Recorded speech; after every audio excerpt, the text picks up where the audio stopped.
방송에서 제공하는 투자 정보는 투자 판단에 대한 조언입니다. 방송에서 제공하는 주식의 가치, 가격 상승 및 가격 하락에 대해서는 방송사에서 보장하지 않습니다.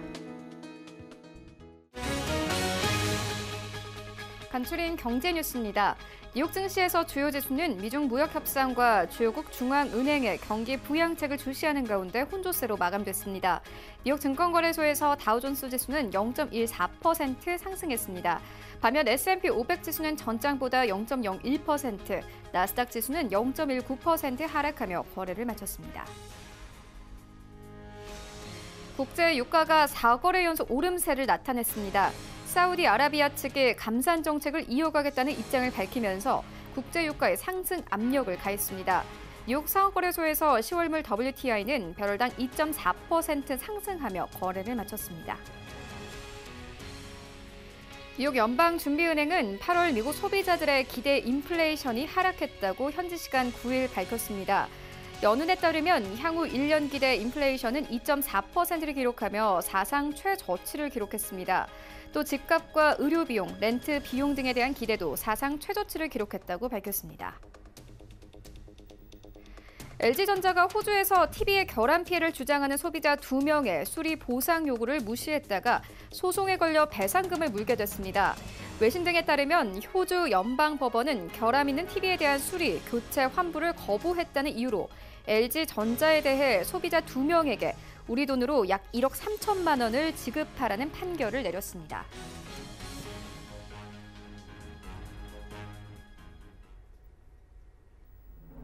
시청자 여러분 안녕하십니까? 출발 증시와이드 1부 시작합니다. 최윤입니다.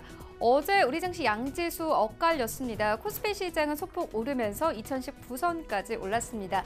2020선 눈앞에 두고 시장 마감이 됐는데요. 어제 시장 외인들이 2천억 원 넘게 순매수세 나타냈습니다. 특히나 IT 종목들을 중점적으로 사들이면서 어제 시장 상승세 이끌었습니다. 특히 우리 시장의 시총 2위 기업이죠. SK하이닉스가 52주 신고가를 경신할 만큼 어제 시장 분위기 좋았는데요. 다음 주에 있을 FOMC 그리고 중국의 지급 준비율 인하 소식과 함께 원달러 환율이 1,190원대 아래로까지 터치한 점이 우리 시장에 큰 호재로 작용이 됐습니다. 하지만 코스닥 시장은 영 힘을 내지 못하고 있습니다. 코스닥 어제 1% 가깝게 내리면서 625선에서 시장 마감이 됐는데요. 최근 코스닥 시장은 주도주 없이 개별 이슈로만 테마 종목들이 움직이다 보니 시장의 불안감은 더욱더 커지고 있습니다. 이런 가운데 간밤에 뉴욕 증시 3대 지수는 관망세 이어지면서 혼조세로 마감이 됐습니다. 이런 시장 상황들 오늘 출발 증시와이드 1부에서 정확하게 알아보도록 하겠습니다. 네, 오늘 먼저 글로벌 시시각각 시간에는요. 트럼프 대통령의 변덕스러운 무역 정책이 미국 제조업체들의 투자와 고용을 위축시키고 있다는 지적이 나왔습니다. 함께 시장 상황 짚어보도록 하겠고요. 이어서 화웨이가 구글의 탈안드로이드를 선언한 가운데 화웨이의 행보에 관심이 쏠리고 있습니다. 함께 IT 종목들 전체적으로 짚어보도록 하겠습니다. 이어지는 라이브 이슈타임에서는요. 정부의 카드 가맹점 수수료 인하 조치로 카드 후방 산업인 벤사의 매출이 2분기 사상 최대 마이너스 실적을 기록했습니다. 관련 종목들 짚어보도록 하겠고요. 이어서 각종 임상 악재로 악몽 같은 시기를 보내고 있는 바이오주들이 헬릭스미스의 임상 3상 결과를 기다리고 있습니다. 바이오주 전체적으로 투자 의견 들어보도록 하겠습니다. 출발 증시와이드 1부 지금 출발합니다.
시장의 중심이 되는 이슈를 꼼꼼하게 체크합니다. 글로벌 시시각각 시간인데요. 바로 투자증권 영업부 윤정식 팀장 화상으로 연결되어 있습니다. 안녕하십니까?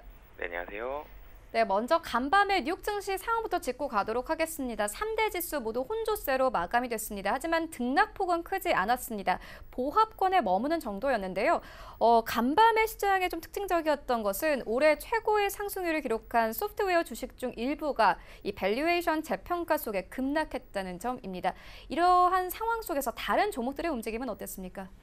네, 우선 뭐 조금 전에 말씀해 주셨던 대로 이 소프트웨어 이 종목들, 이 올해 최고 상승률 기록을 했던 소프트웨어 주식들 중 일부가 밸류에이션 재평가 속에서 급락을 하면서 올해 IPO 이후에 2배 상승했던 사이버 보안 관련한 업체들뿐만이 아니라 대부분들이 10% 이상 좀 급락을 하는 그런 모습들 보여줬습니다. 제약 바이오도 이 하락을 했었고요. 반면에 금융주, 소매, 에너지 업종들은 상승했다라고 보시면 되겠는데요. 우선 지수부터 좀 정리해서 말씀을 드리겠습니다. 뉴욕 증권거래소에서 다우존스 30 산업평균 지수는 전장보다 0.14% 상승한 26,835.51에 거래를 마쳤고요. S&P 500 지수는 전장보다 0.01% 하락한 2,978.43에, 그리고 기술주 중심의 나스닥 지수는 0.19% 하락한 8,087.44의 장을 마감했습니다. 전체적으로 낙폭이 상승을 해도 거의 강보합 수준, 하락을 해도 약보합 수준이었기 때문에 시장 상당히 좀 심심했을 것으로 보여지지만, 지수만 보면 그렇게 생각할 수 있겠지만 종목별로 낙폭이 컸던 종목들 상당히 좀 많았습니다. 우선 시장 참가자들은 좀 거시적으로 본다라면 무역협상 관련된 소식과 유럽 중앙은행을 비롯한 중앙은행들의 완화 가능성 등을 주시를 했는데요. 미중 무역협상 관련해서는 새로운 재료가 나오지는 않지만 대체로 낙관적인 기대가 유지가 되었습니다. 이 스티븐 무누신 미국 재무장관은 이날 기술 탈취 문제 이행 방안과 관련해서 미국과 중국은 이 개념적 합의, 컨셉추얼 어그리먼트를 하고 있다라고 얘기를 했는데요. 이 중국이 대화를 지속하는 것은 선의에 대한 신호, 긍정적인 신호라면서 미국의 이로운 합의의 경우 중국과 서명할 준비가 되어 있다. 사실은 뒤에 나온 말들은 굉장히 좀 통상적인 그런 멘트였고요. 앞부분에 있어서 중국과의 반응, 분위기는 괜찮다, 이 정도는 좀 얘기를 했기 때문에 이런 부분들은 나쁜 쪽은 아니고요. 하지만 그렇다고 드라마틱하게 한쪽 방향으로 합의가 이루어진다, 이 정도도 아직 한참 남았기 때문에 큰 영향을 많이 미치진 않았지만 그래도 악재로 반영되진 않았다 이라고 보시면 되겠습니다. 그리고 중국 인민은행이 지난주 전격적으로 지급준비율 인하에 나서면서 경기 부양에 나선 점도 투자 심리를 지지하는 그런 요인이었고요. 그리고 이번 주 예정된 유럽 중앙은행이죠. 22 통화정책 회의에서도 예금 금리 인하 등 부양책이 도입될 것이라는 기대가 크기 때문에 일각에서는 22가 이 양적 완화 정책을 다시 시작할 것이라는 전망까지 나오고 있기 때문에 이런 부분들도 어느 정도 좀 긍정적인 부분, 그리고 이 독일에서는 또 정부가 균형 재정 규정을 유지하면서도 경기 부양을 위해서 별도의 투자기구 설립을 고려 중이다라는 보도가 나오면서 이런 부분들도 독일이 이 별도의 투자기구 양적 완화에 부합하는 그런 부분들이기 때문에 독일도 긍정적인 부분들, 연방준비제도가 다음 주 금리를 내릴 것이란 기대도 유지됐기 때문에 이런 부분들도 양적 완화에 대한 긍정적인 신호, 이런 부분들이 이 시장에 좀 긍정적으로 작용을 했다라고 보시면 되겠습니다. 지표들 같은 경우는 조금 엇갈렸었고요. 크게 영향 미친 그런 부분들은 없었고, 이 유가 상승하면서 에너지 업종들 좀 올랐는데요. 섹터별로 조금 더 이 말씀을 드리겠습니다. 모두에 말씀드렸던 것처럼 이 올해 최고의 상승률을 기록한 소프트웨어 주식들 중 일부가 이 밸류에이션 재평가 나오면서 이 시장이 많이 하락을 좀 했는데요. 가장 크게 대표적으로 사이버 보안 회사인 크라우드 스트라이크가 11.69% 하락을 했고요. 실적 자체가 양호했음에도 불구하고 경쟁 심화 우려가 부각이 되면서 이 9월 들어서 매물 출회되면서 급락을 했습니다. 여기에다가 클라우드 플랫폼 회사인 페스틀리가 13.47% 하락했고, 데이터 관리 소프트웨어 회사인 알터릭스가 15.20% 하락을 했고요. 그리고 고객 관리 소프트웨어 회사인 메달리안도 16% 이상 하락하면서 이 클라우드 관련 소프트웨어 회사들이 경쟁 심화와 그리고 밸류에이션 이슈들이 나오면서 굉장히 좀 큰 폭으로 하락을 했다라고 보시면 되겠습니다. 그리고 여기에다가 금융주들은 반면에 이 좋은 모습들 보여줬는데요. 이 JP 모건이 2.48% 상승을 했고요. 뭐 가장 크게는 이제 최근 10년물 국채금리가 1.45%를 하회하기로 했었는데 이 전일 같은 경우는 1.64%를 상회하면서 이 강세를 보여줬습니다. 그리고 여기에다가 이 사우디의 생산량 감축 기대감을 받으면서 뭐 코노코필립스 같은 뭐 에너지 업종들이 2% 이상 상승을 했고, 뭐 이 유가 관련된 에너지 업종들 같은 경우는 뭐 배당 수익률에 대한 기대감도 유입이 되면서 긍정적인 모습들을 보여줬습니다.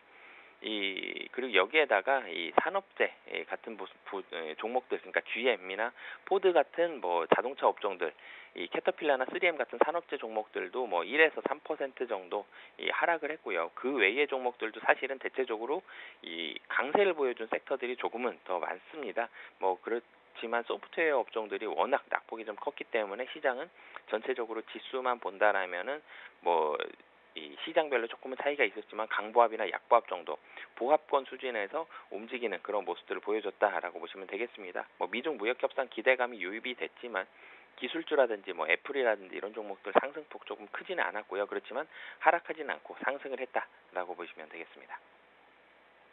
네, 미국 경제 지표가 혼조를 보였다는 부분을 짚어주셨는데 실제로 트럼프 대통령의 이 변덕스러운 무역 정책이 미국의 제조업체들의 투자 고용을 위축시키고 있다는 지적이 나왔습니다.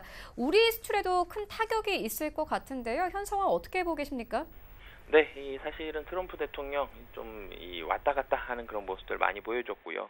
미국을 위주로 한 민족주의적인 그런 모습들도 많이 나오고 있습니다. 이 미국만 위주로 한다라 그러면은 미국 업체들 분명히 좋아야 됨에도 불구하고 미국 내에서도 미 제조업체들의 투자나 고용이 상당히 트럼프 대통령 때문에 위축이 되고 있다라는 지적이 나왔습니다. 이 미중 무역 전쟁의 항배가 이 요동을 치면서 이 실질적으로 이 회사를 경영하는 이런 경영 실무자들이 이 예측하는 부분들을 상당히 좀 어렵게 만들고 있다라고 보시면 되겠는데요. 이 주식도 그렇고요, 이 기업도 그렇고 가장 힘든 게 불확실성입니다. 아예 이 침체로 들어가고 있다. 그러면 침체를 대비해서 뭐 회사의 구조조정이라든지 정책적인 부분들을 대비를 하면 되는데 미국의 트럼프 대통령 같은 경우는 사실은 이 중국과 전쟁을 하겠다도 아니고요. 이 미국과 중국 분명히 협의를 하지만 미국 위주의 협의를 하겠다. 뭐 이런 부분들 나오고 있고 다른 기업들에도 분명히 이 압력은 가하면서 확실한 방향이 아직까지 나오고 있기 때문에 이런 부분들 이 기업들이 실질적으로 업무를 하는데 상당히 좀 어려움을 많이 겪고 있다라고 보시면 되겠습니다. 미국과 뭐 가장 대표적인 게 이제 중국 쪽, 미국과 중국의 이런 부분들인데요. 미국과 중국이 서로의 상품에 부과했던 관세율이 이 빈번히 변동하면서 전 세계적으로 교역량 상당히 좀 많이 줄었고요. 경제 성장률도 둔화된 탓에 이 미래에 대한 투자, 이 기업들은 당연히 꺼릴 수밖에 없다라고 보시면 되겠습니다. 이 미국 정부의 통계 수치에서도 기업들이 상당히 생산이 위축됐다는 이런 부분들이 잘 드러나고 있는데요.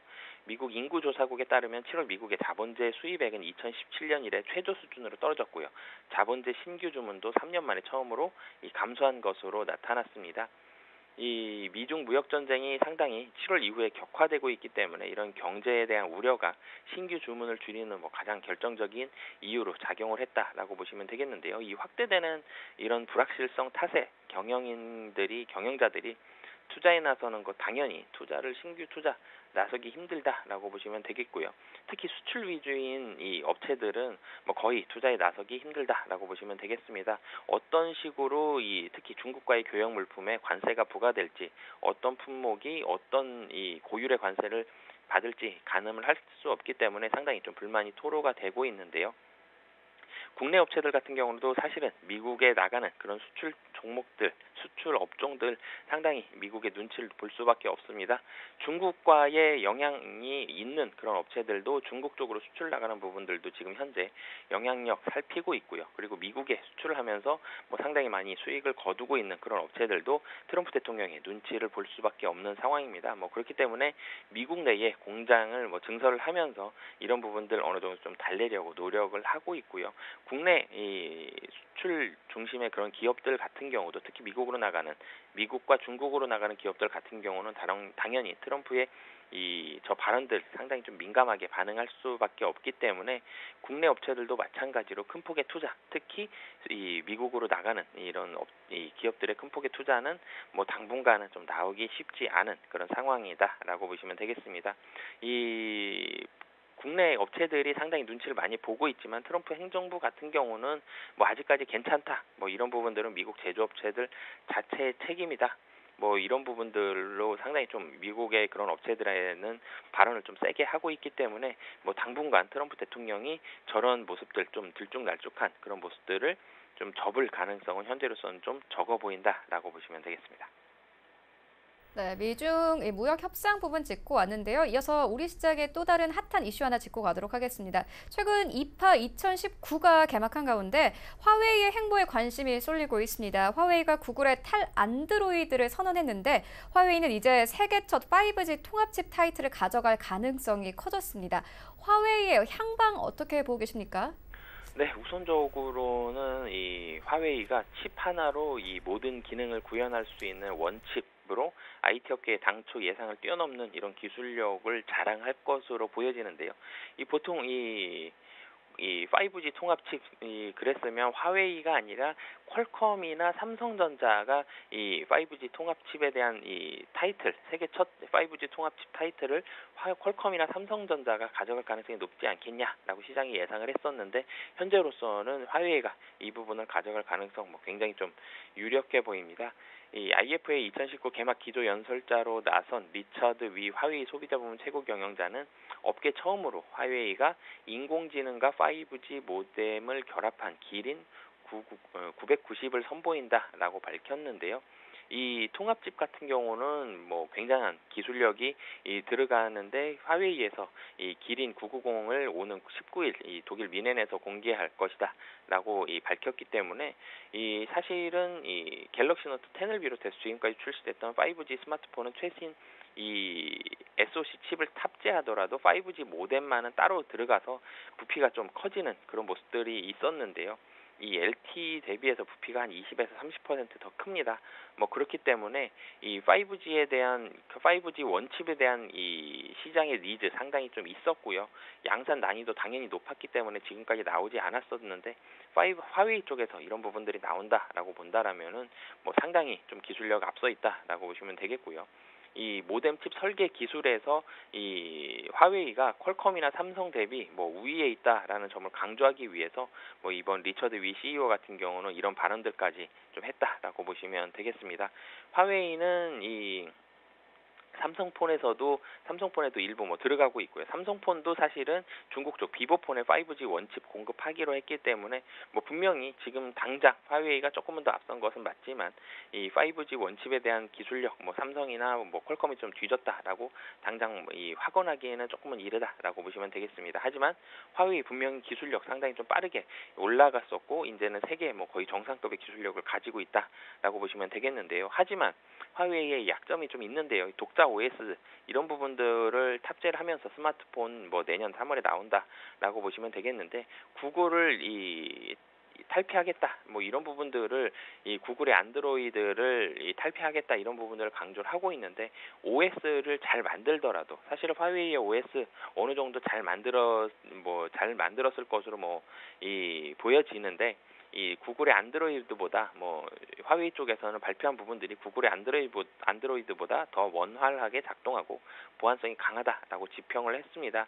하지만 이 구글의 탈 안드로이드 정책 성공하기에는 현재로서는 쉽지는 않아 보이는데요. 분명 화웨이의 이 점유율 자체 상당히 좀 좋습니다. 유럽 내에서는 화웨이의 점유율 17% 이상이고 남미에서도 20% 이상입니다. 하지만 현 시점에서 애플의 iOS를 제외하면 제3의 운영체제가 살아남은 경우가 없거든요. 이런 부분을 본다라면 구글의 플레이 스토어 이런 부분을 넘어서기도 그리고 유튜브나 지메일, 구글 지도, 구글 검색 같은 이런 어플리케이션을 모두 다 배제하기에는 현재로선 쉽지 않기 때문에 화웨이가 원칩에 있어서는 성공할 수 있고 분명히 이 운영체제 OS 부분 잘 만들었을 수도 있지만 구글을 당장 뛰어넘어서 이 애플처럼 성공하기에는 현재로서는 좀 쉽진 않은 그런 상황이다라고 보여지고요. 분명히 그렇기 때문에 화웨이의 목이 아직까지는 미국 쪽에 영향력 충분히 미치고 있다라고 보시면 되겠습니다. 네, 화웨이 같은 경우에는 세계 최초로 5G 통합칩 상용화 타이틀을 차지할 가능성은 확대되고 있지만 이 구글을 외면하기는 힘든 상황이다 이렇게 짚어주셨습니다. 2019 이야기가 나와서 삼성전자, LG전자도 함께 짚고 가도록 하겠습니다. 2019에서 폴더블 폰과 이 TV와 관련해서 삼성전자와 LG전자 모두 이 독보적인 존재감을 나타내는데요. 이 두 개의 기업은 어떻게 보고 계십니까? 네, 사실은 최근에 TV가 조금 이슈가 많이 되죠. 폴더블 폰 같은 경우는 뭐 분명히 뭐 국내 업체들이 중국 업체들보다 훨씬 앞선 것 사실입니다. 그리고 국내 업체들 중에서도 휴대폰은 뭐 LG가 삼성 쪽에 어떻게 발목을 잡기는 쉽지는 않은 상황인데요. TV 쪽에 있어서 이 기술적인 부분들 상당히 좀 이슈가 될 것으로 보여지고요. LG가 뭐 얼마 전에도 발언을 했었죠. 삼성 쪽의 TV에 있어서의 그런 부분들에 대한 발언들, 이런 부분들이 삼성과 LG, TV 쪽에 있어서의 그런 뭐 이파에서의 그런 쟁점들을 조금 만들어낼 가능성이 좀 있고요. 뭐 최근에 시장에서도 사실은 OLED 관련한 종목들이 좀 주목을 많이 받고 있는데 뭐 그렇기 때문에 삼성과 LG, TV 쪽에 있어서의 발언들 이번에도 나올 가능성 현재로서는 높아 보이고요. 특히 LG 쪽에 있어서 발언이 좀 더 세게 나오고 있기 때문에 그런 부분들 주목을 해서 시장에 있어서도 디스플레이 업종들 잘 보시면 좋을 것 같습니다. 네, 5G 관련해서요. 최근에 MLCC 사용 가능성이 확대되면서 최근 MLCC 관련 종목들이 크게 상승하고 있습니다. 특히 삼성전기 같은 경우는 하락폭이 컸기 때문에 시장의 기대감을 받고 있는데요. MLCC 관련해서 전체적으로 투자 의견 들어보도록 하겠습니다. 네, 우선 뭐 MLCC 같은 경우는 뭐 이 업계의 그런 이 가전제품 쪽에 있어서의 뭐 쌀 같은 뭐 그런 존재다라고 보시면 되겠는데요. 특히 뭐 가장 대표적으로 삼성전기가 국내 MLCC 뭐 대부분을 좀 이끌어 가고 있다라고 보시면 되겠습니다. MLCC 뭐 최근 들어서 주가 뭐 어느 정도는 선방을 해주고 있기 때문에 이런 부분들, 그리고 5G뿐만이 아니라 MLCC는 뭐 지속적으로 사용이 될 것으로 보여집니다. 뭐 그렇기 때문에 큰 폭의 하락이 있다 그러면은 당연히 매수 기회로 삼으시면 될 것 같고요. 하지만 여기서 더 큰 폭으로 MLCC 시장 자체가 성장하기는 또 쉽지 않습니다. 그래서 뭐 박스권 부근에서 움직일 가능성 현재로선 뭐 높아 보인다라고 보시면 되겠습니다. 네, 알겠습니다. 지금까지 바로 투자증권 여부 윤정식 팀장과 함께했습니다. 고맙습니다. 네, 감사합니다.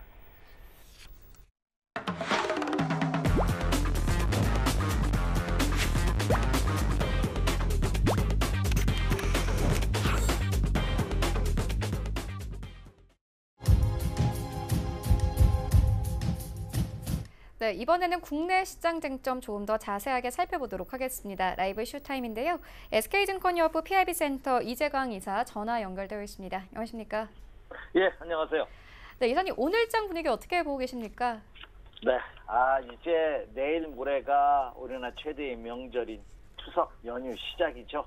이제 많은 분들이 이제 고향에 친지분들과 형제분들, 부모님을 뵈지 않나 이렇게 생각이 됩니다. 자, 이제 추석이 되면 이제 풍요, 수확의 계절이죠. 근데 주식시장은 여전히 어렵습니다. 절기상으로 지난 일요일이 백로였습니다. 이제 본격적인 가을이 시작됐다는 백로가 지났는데요. 과연 주식시장에도 봄은 오겠는가? 우리 일제치하에서 고 이상화 시인이 빼앗긴 들에도 봄은 오는 거 하라는 노래를 얘기했듯이 주식시장에도 과연 봄은 오고 있는가 하는 질문이 투자자분들이 가장 궁금해하는 사항이 아닌가 생각이 됩니다. 전 세계 시장의 동반 상승하는 효과가 벌어지고 있습니다. 물론 오늘 새벽에 끝난 뉴욕 증시는 혼재 양상을 보였습니다만 그동안 연속 상승에 따른 견조한 눌림목이라는 점을 감안해 본다면 최근 전 세계 시장이 그동안의 침체국면에서 벗어나는 그런 모습을 확실하게 보여주고 있는 그런 모습입니다.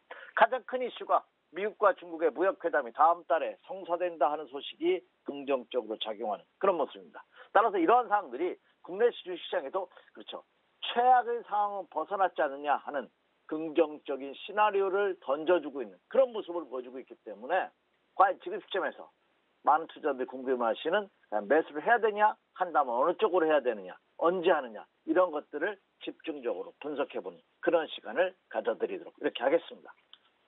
네, 투자 심리가 안정됐다는 부분 짚어주셨는데 반면에 정부의 카드 가맹점 수수료 인하 조치로 카드 후방 산업인 벤사의 매출이 2분기 사상 최대 마이너스 폭을 기록을 했습니다. 관련된 종목들의 흐름은 어떻게 보고 계십니까? 참 국내 투자자들 진짜 답답하실 겁니다. 뭐 이미 안전자산으로 많이 돌렸다는 보도가 여기저기서 나오고는 있습니다. 자, 세계 경기에 비해서 국내 경기가 굉장히 안 좋습니다. 기업들은 그렇지 않아도 지금 친노동정책이라든지 규제 이런 것들이 산업 현장을 뒤흔들고 있는데 이제 정치 리스크마저 발목을 잡는 그런 모습을 보여줌으로써 국내 기업하시는 분들이 어려움을 한층 더 가중시키는 그런 모습이 아닌가 생각이 됩니다. 자, 결국 어제 문재인 대통령이 6개 부처의 장관을 임명을 했습니다. 이제 야당과 치열한 정치 공방이 예상되는 아주 불투명한, 불확실한 그런 모습이 펼쳐지고 있는데요. 주시장에서 가장 무서운 적은 불확실성입니다. 빨리 안정화되는 그런 모습을 기대할 필요가 있지 않나 생각이 됩니다. 자, 경기에서도 여기저기에서 참 아픈 목소리들이, 어렵다는 소리들이 들려오고 있는데요. 특히 이 후방 산업의 대표 주자를 할 수 있는 벤 사업에 이 벤 사업자들이 이제는 죽지 못해도 어떻게 할 수가 없다 하는 멘붕에 빠진 듯한 패닉의 모습을 보여주고 있다는 어두운 그림자가 비춰지고 있습니다. 무슨 얘기냐면 이 벤사들이 도산을 앞두고 있다고 하는데요.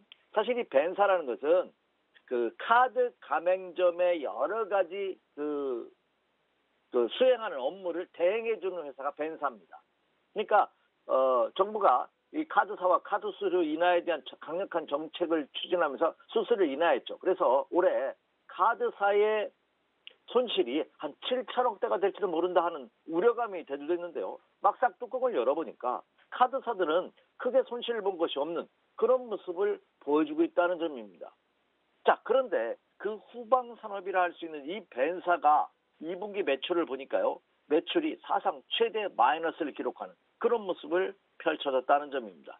그 뚜껑을 열어보니까 이 카드사가 손실을 적게 보고 벤사가 크게 보였던 가장 큰 이유가 이 카드사가 협력사인 벤사의 대행 수수료를 대폭 삭감함에 따라 손실 대부분을 벤사에 부담 지우는 그런 모습이 펼쳐진 그런 형국이 되고 말았습니다. 그래서 일부 벤사는 이미 M&A 시장 매물로 나오는 등 이 후방 산업이 대표주를 할 수 있는 벤사가 연쇄 도산 우려 가능성이 한층 높아지고 있는 것이 아니냐 하는 우려 목소리가 대두되고 있습니다. 지난 상반기 동안 한번 보니까 신용카드의 발급은 1억 870만 장으로서 오히려 전년 대비해서 6.3% 증가하는 그런 모습을 보였습니다. 그러다 보니까 카드 결제라든지 그 카드 비중이 크게 증가되는 그런 모습이 펼쳐졌죠. 그러면 그 업무를 대행하는 이 벤사의 업무는 크게 증가되는 반면에 앞서 말씀드린 바와 같이 수익은 크게 감소하는 그런 모습을 보였습니다. 특히 카드사 지난 상반기 순이익을 보니까요. 7,705억 원으로 발표가 됐는데요. 전년 대비해서 약 4.9% 감소한 그런 모습입니다. 그런데 그동안 카드사들이 적립해놓은 대손 준비국 적립을 감안한다면 한 1% 정도 하락한 것으로 이렇게 나타내고 있습니다. 또 카드 가맹점 수수료 수익은 한 0.2% 감소함으로써 예상 7천억 손실에 비해서는 현격하게 양호한 세계 경기 침체, 국내 경기 침체를 감안해 본다면 카드사들은 굉장히 선방한 그런 모습을 보여주고 있다는 점입니다. 그런데 상반기 벤사의 매출 감소를 보면은요, 매출이 한 5,400억 정도로 올린 것으로 밝혀졌는데요. 약 전년 대비에 비해서 500억 정도가 크게 감소했고요. 특히 2분기만을 따로 떼서 보니까 2분기에는 277억 929만 원으로서 지난해에 비해서 무려 5% 이상 크게 감소하는 그런 모습을 보여주고 있다는 점입니다. 자, 이렇게 되다 보니까 지금 현 정부가 추진하고 있는 제로페이 사업에도 악영향이 불가피한 그런 모습을 보여주고 있다. 따라서 이 카드사와 가맹점, 다시 말해서 카드사와 벤사의 어떤 구조적인 문제를 이제 조속히 해결해야 되지 않느냐. 일부 벤사에서는 카드사의 법정 소송을 준비하는 그런 모습으로 나타나고 있다는 점을 감안해 본다면 이 벤사의 매출을 회복하기 위한, 살리기 위한 다각적인 노력이 불가피하다. 이렇게 말씀을 드립니다. 네, 이와 관련된 주가의 흐름을 계속 따라가 보도록 하겠고요. 이어서 바이오 업종 살펴보도록 하겠습니다. 최근 각종 임상 악재로 악몽 같은 시기를 보내고 있는 바이오주들이 헬릭스미스의 임상 3상 결과를 기다리고 있습니다. 기대가 커지고 있는 상황인데요. 이와 함께 바이오주 반등할 수 있을까요? 참 제가 가장 좋아하는 업종과 테마를 꼽으자면 이 제약과 바이오 업종과 테마를 자신 있게 꼽습니다. 왜냐하면 전에도 이 시간을 통해서 여러 차례 강조해드린 바와 같이 개인 투자자분들께서 수익을 내기가 참 비교적 쉬운 그런 업종이 제약과 바이오 업종이지 않나 생각이 됩니다. 그 이유는 왜냐하면 이 종목은 상승 탄력을 한번 받았다 하면은요, 3개월에서 6개월, 길게는 1년 가까이 지속적인 상승을 보여줌으로써 투자자들이 접근하기 비교적 쉬운 업종과 테마입니다. 자, 그런데 반대로 산이 높으면 골이 깊다는 투자 격언이 있다시피 그러다 보니까 한번 추세가 이탈했다 하면 또 크게 급락할 수 있는 단기 급락의 가능성도 상존하고 있는 대표적인 업종이 아닌가 생각이 됩니다. 자, 이 제약과 바이오 업종이 지난해까지는 아주 호황을 누렸죠. 근데 올 연초, 지난해 연말 올 연초가 되면서 일부 제약사들의 임상 실험이 불발이 계속 거쳤습니다.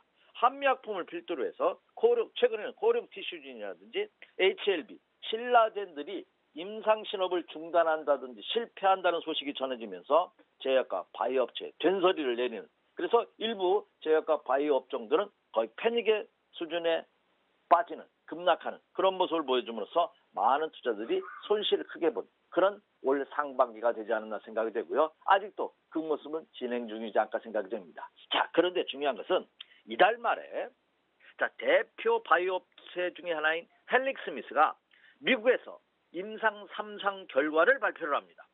회사 측에서는 긍정적인 시각을 내놓고 있지만 과연 이것이 이번에 발표되는 3상 임상 결과가 어떻게 나오냐에 따라서 국내 제약과 바이오 업체들이 향방이 바뀔 가능성이 굉장히 크지 않을까 하는 예상들이 지배적입니다.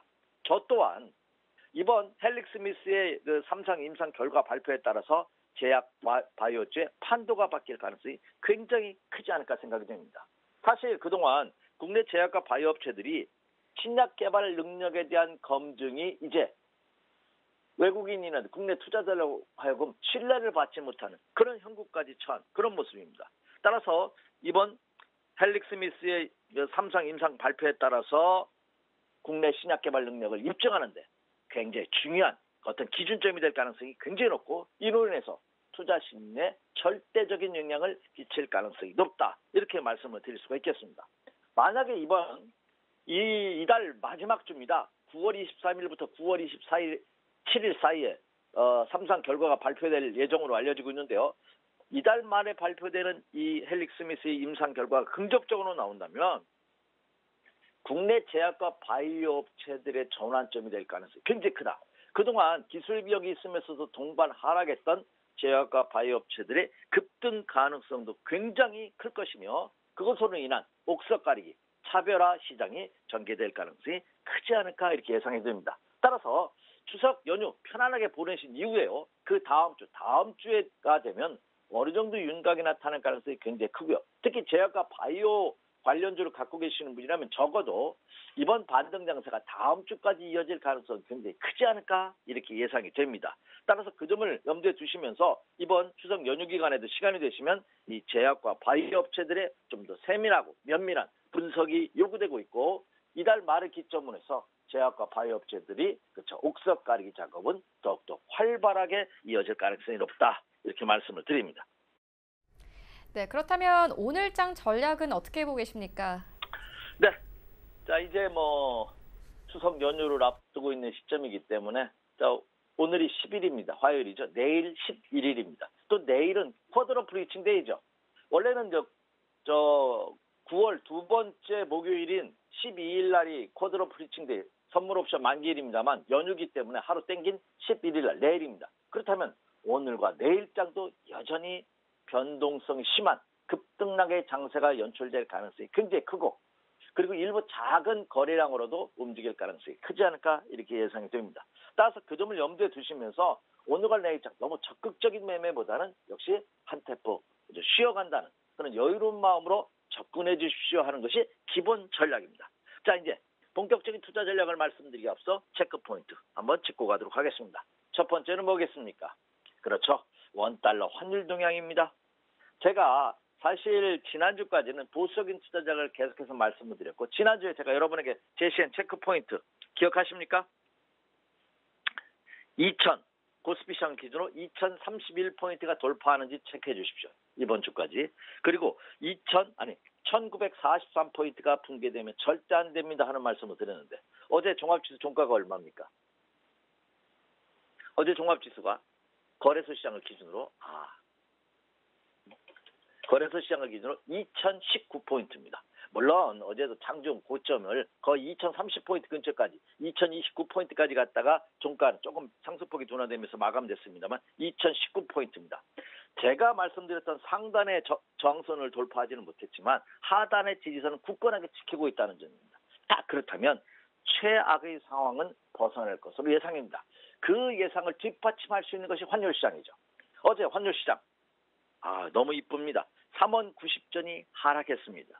그래서 1193원으로 마감되는 그런 모습을 보였습니다. 지난 8월 5일 이후 한 달여 만에 원달러 환율이 1200선이 붕괴되는 종가상으로 그런 모습이 펼쳐졌고요. 장중한 때 1190원 선마저 붕괴되는 그런 모습이 펼쳐졌다는 점입니다. 따라서 그동안 급등했던 환율시장이, 다시 말해 급등했다는 것은 원화 가치가 하락했다는 얘기죠.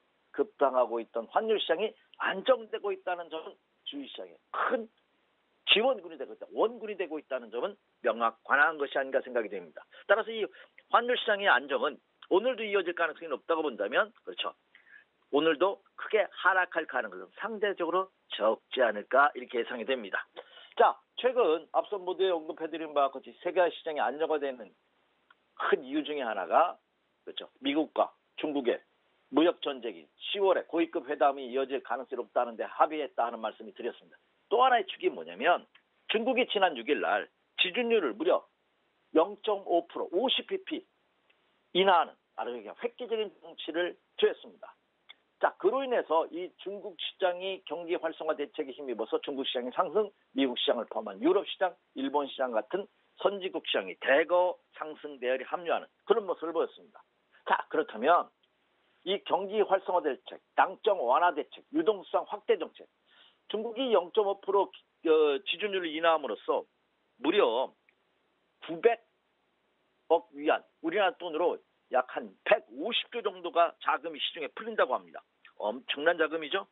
이로 인해서 세계 시장이 안정화되는 모습을 보였는데, 이번 주에는 유로존과 미국에서, 미국은 다음 주 초군요. 그러니까 이번 주에 유로존과 다음 주에 미국에서 이 금리 통화 정책을 발표를 합니다. 자, 12일 날 22일 통화 정책이 지금 예상되고 있죠. 우리나라 추석 연휴 기간입니다. 과연 22일에 있어서 중국과 마찬가지로 통화 완화 정책, 경기 활성화 대책을 내놓는지 체크해 주시기 바라고요. 그리고 다음 주에는 17, 18일 날은 FOMC 회의가 열리죠. 과연 이번 FOMC에서 미국은 25bp 인하느냐, 50bp 인하느냐, 아니면 동결하느냐 체크해 주시기 바랍니다. 자, 그리고 미국 FOMC에서 금리를 얼마나 인하할지를 알 수 있는 중요한 지표가 물가입니다. FOMC에서 금리를 인하하느냐 여부의 키포인트는 물가거든요. 이 물가 지표를 할 수 있는 경제 지표가 이번 주에 발표되죠. 생산자 물가지수 PPI와 소비자 물가지수 CPI가 이번 주 발표됩니다. 역시 우리 연휴 기간입니다. 한번 체크해 주십시오. 자, 이것이 이번 주에 대해 체크해서 체크 포인트 말씀을 드렸고요. 자, 이제 투자 전략입니다. 자, 이번 주는 제가 지난주에 말씀드렸던 지표에서 조금 수정하도록 하겠습니다. 상단은 똑같습니다. 오늘과 내일장에서 코스피 종합지수가 2031포인트, 다음 주 초에도 좋습니다. 당분간은 한 일주일 정도 5거래일 이내에서는 추석 연휴를 전후한 시점까지는 코스피 시장이 2031포인트를 무조건 돌파해줘야 됩니다. 그러면 국내 시장도 완전히 바닥 탈출이라고 볼 수 있습니다. 그런데 하단입니다. 어디를 붕괴시키면 안 되느냐. 지난주는 제가 1943포인트를 제시해드렸는데, 자, 이제는 조금 높이도록 하겠습니다. 1962포인트가 붕괴되면 안 됩니다. 그러니까 오늘도 저점 매수 전략은 가능하되 1962포인트가 만약에 붕괴된다면 하면 안 된다는 얘기입니다. 어제 종가가 2019포인트였다는 점을 감안해 보면 한 50포인트 정도의 여력은 있습니다. 근데 제가 보기에는 오늘 하락한다 하더라도 50포인트 하락할 가능성은 전무합니다. 그렇기 때문에 오늘 저점 매수 전략은 가능하다 이렇게 보시면 되겠습니다. 따라서 전략은 제가 상단의 저항선과 하단의 지지선을 말씀드렸기 때문에 자, 그 돌파하는지 붕괴되는지 여부 체크해 주시기 바라고요. 말씀드린 바와 같이 오늘과 내일 장에서는 조정을 이용한 분할 매수 전략 가능할 것이다 이렇게 예상이 됩니다. 그래서 뭘 사느냐 하는 겁니다. 최근 기관과 외국인의 매매 종목을 보면은요. 코스닥 시장보다는 코스피 시장에 집중하는 모습이 확연하게 나타나고 있습니다. 특히 최근 외국인 투자가들이 매수 종목을 보면 철저하게 코스피 종목에 집중되고 있고 코스피 종목 중에서도 업종 대표주에 집중되고 있다는 점을 여러분 좌시하지 마시기 바랍니다.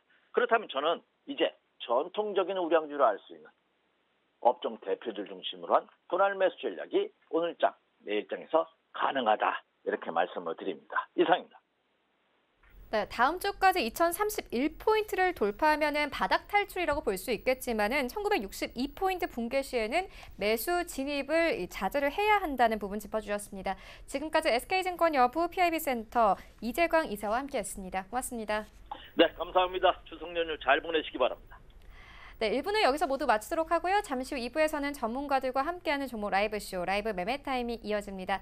여기에 더해서 오늘장에서 이슈몰이를 하고 있는 특징주까지 꼼꼼하게 살펴봐 드리겠습니다. 채널 고정해 주시고요. 저희는 잠시 후 2부로 다시 찾아오도록 하겠습니다.